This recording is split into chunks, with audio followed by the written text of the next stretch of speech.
Yeah, be over time and like solitary confinement. I really be losing my mind. I gotta be breaking these bars down like El Chapo. So y'all know I'm a genius with no genius, and I'm really up in this bitch just like a fetus kicking and screaming. Still we gripping with the. All right, Ken Goodrich. Thank you. This was a last minute interview, and I had no idea what you were doing. I had another interview scheduled and it dropped, so I wanted to reach out to you because we had been talking about doing an interview. Um, Ken, I met in Long Beach. I was at an art show in the Bixby Park, and Ken came by and introduced himself and told me he made music.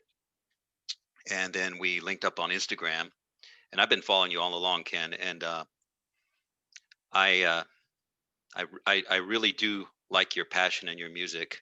Um, this is kind of weird for me because I'm probably twice your age, Yeah. and most people at my age are not into, say, rap music and modern music, but I am. Uh, Yeah. so I really do appreciate the passion and I've seen some other interviews. You're an up and coming star in Long Beach nationally. Um, Yeah. really interested in hearing your story. Awesome, man. Yeah, I'm more than happy to tell it. Yeah, I met you. It was cool when I met you. I remember I was like, you need to get on Instagram and sell your stuff. Like you need Right. to go because you have such good work and stuff like that. And yeah, I remember I think that was like a year ago, right? Yeah, it was about a year ago. Yeah. Yeah, so or maybe a year and a half ago. It was a minute ago. But yeah, man, well, I got into I never was like I always been passionate about music, just feeling the feeling of music. Like I've always just been connected with to it, but I feel like everybody, to somewhat is connected to music, that's the beauty of it is Yeah. it can make anybody feel a certain type of way and bring out their emotions and whatever they're going through, it can accelerate them in the process. um but I really growing up, I was actually passionate about racing motocross. I just Mm. always thought that dirt bikes were the coolest thing. Like I just remember like I told my mom like, yo, I wanna ride get a dirt bike. Like I just want to do that really bad. And so like Yeah. she supported me with that. I I didn't really get into it till I was like I was playing football in school and stuff. I was playing football and stuff. And then she told me, she's like, "Do you want to do this or do you want to stay in Pop Warner or do you want to, start racing?" And Yeah. I was like, "I want to do that." And as you know, it's like it's a dangerous sport and stuff like that. So it's like most parents are not willing to, not even just because of the injuries and stuff, but it's extremely expensive too. Like, it's not like a cheap sport. It's not like you just get a skateboard and Right. you're talking like all sorts of broken parts all the time and trying to rebuild bikes and all that stuff. And I had a lot of injuries, which is like obviously that comes with the territory and stuff. But I was in the same way that I'm passionate about music, I was the same way passionate about racing. I just wanted to be the best at it, and I really think that I thought that I would be the best at it. Like I just had I'm just a dreamer, man. Like I've always been that way. Like I would That's look what it out the takes. windows of a car while we're on road trips to like races, and I would just listen to music and just visualize myself, winning races and like jumping freaking mountains and stuff like that.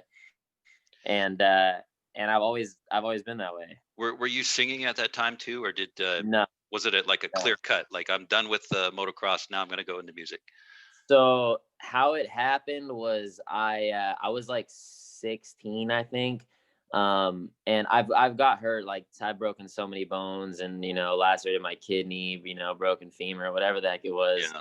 Yeah. But like the last injury I had, it was seven surgeries on my knees, of like trying to reconstruct my ACL, LCL, MCL, PCL, meniscus, like everything was completely torn through. And I got into music because I couldn't really do anything else because I was just on the couch, you know what I'm saying? So Yeah. that was the only thing I could really do. I'm 15, 16 at the time. So yeah, man, that's how I got into just So hip hop. here's one thing that really impresses me about you is that you have no fear of getting on a stage and showing all your emotions. I mean, you let it all out. Yeah. So there's no stage fright, and that is interesting. And I think that that's a sign of you know being able to go to the next level. Um, I noticed on your Spotify, and maybe you can tell us about your music a little bit. I noticed on your Spotify you had like 50,000 or some plays in the last year, so it's a great Yeah. start. And it seems like you're doing bigger and better things every month. And I always see you post videos of how you're creating the tunes, you're mixing them, you're doing the background technical work. It looks like, and you're always trying to figure out something, a creative new sound. And I've heard that Yeah. from some of your music. It is very you've got your own sound style. I don't know the right Yeah, words. man. I'm not in the music business, of course. I'm Yeah, just yeah, yeah. watching from the outside, but I find it very creative. Awesome, man. Yeah.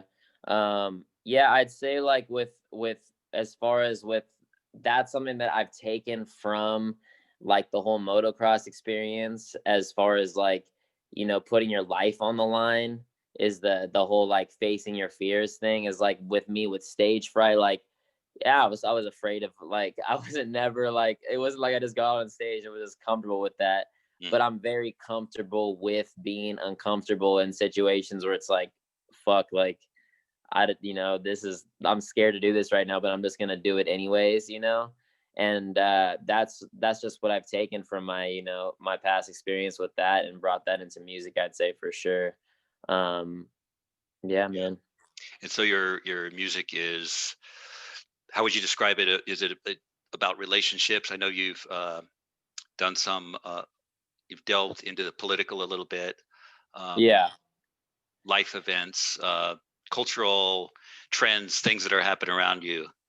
Uh, Yeah, yeah. I try to, I mean, that's the biggest thing, is like, because I make music every day whenever I'm not, doing other stuff like that's mandatory to be alive, you know what I'm saying? yeah, I'm always just journalizing my life, because I live the music, so everything that I go through, I try to keep note of and figure out how I can consciously put that into my music. So, whether it's relationships, whether it's, spending a lot of time alone, whether it's just any emotions. I think that music, and that's where the passion comes in, is just like being able to channel different emotions that you have, from even past experiences, when you can bring that out, that kind of anger, aggression you had at a time, or that, that sorrow you had, or just, the best day you've ever had. If you can able to channel that energy into the song, it can really just, yeah, that's when you create that genius level work.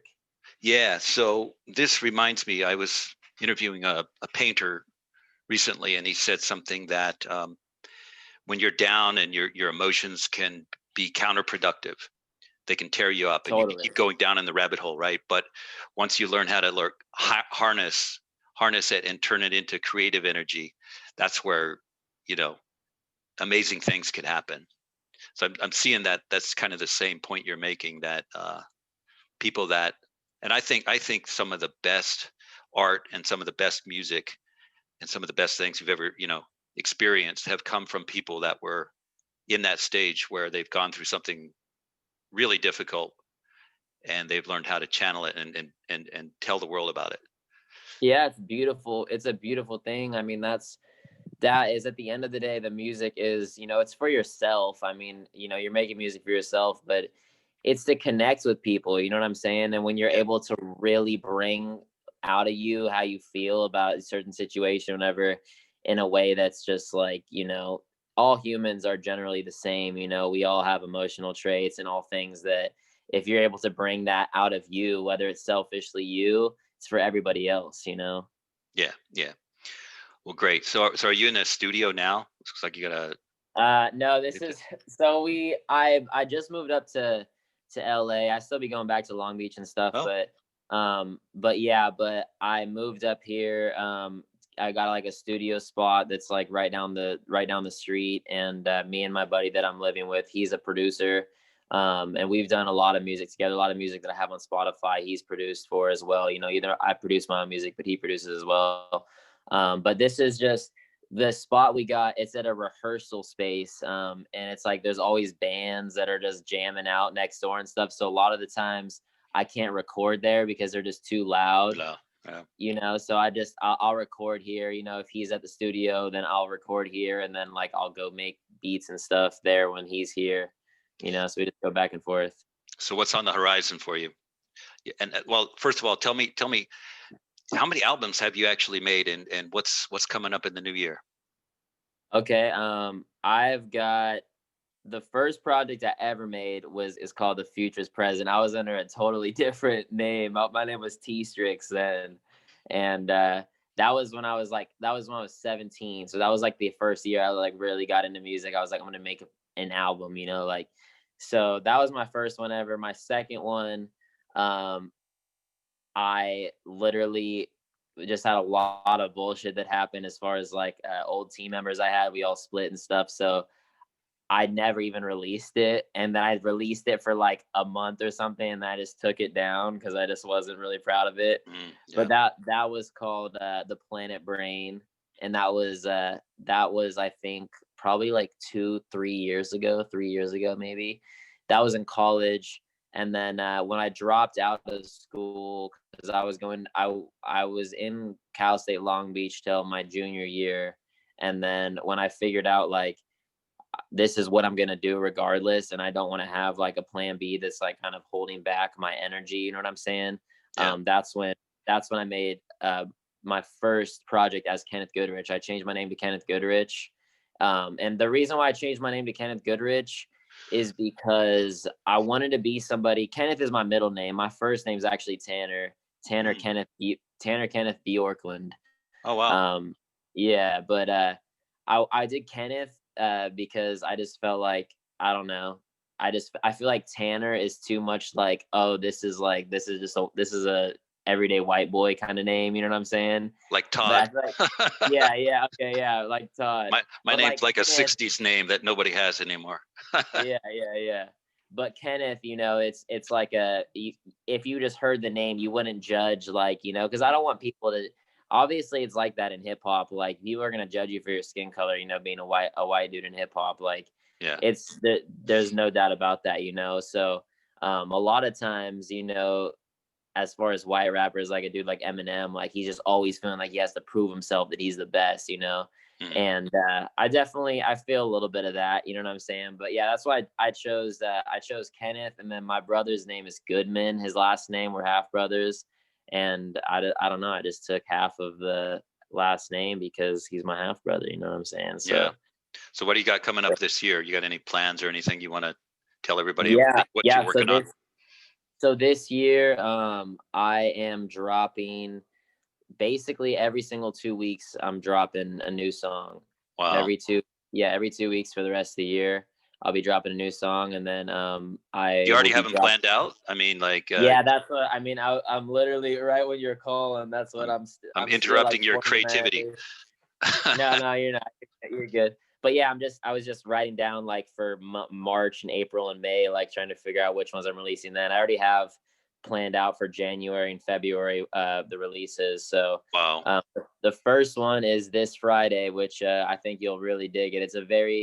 It's very positive. I wanted to release the first one of this year is just very like, like we're taking over the world kind of energy, because I don't know, that's just how everybody feels in the new year, and that's personally how I feel, because I kind of made this move up here. I was just ready for a new chapter in my life to just change up my environment and stuff, which is always necessary. But yeah. Cool. All right. Well, best of luck to you. And thank you for taking the last minute message to and connect with me on this interview. I really appreciate it. I'm going to keep following you, and I hope you do great things in the new year. All right, brother. I appreciate you so much. You ever want to talk about anything else, or just, I might hit you up. Yeah. Yeah, hit me up, man. All right. See you, Ken. All right. Peace out, man. Yeah.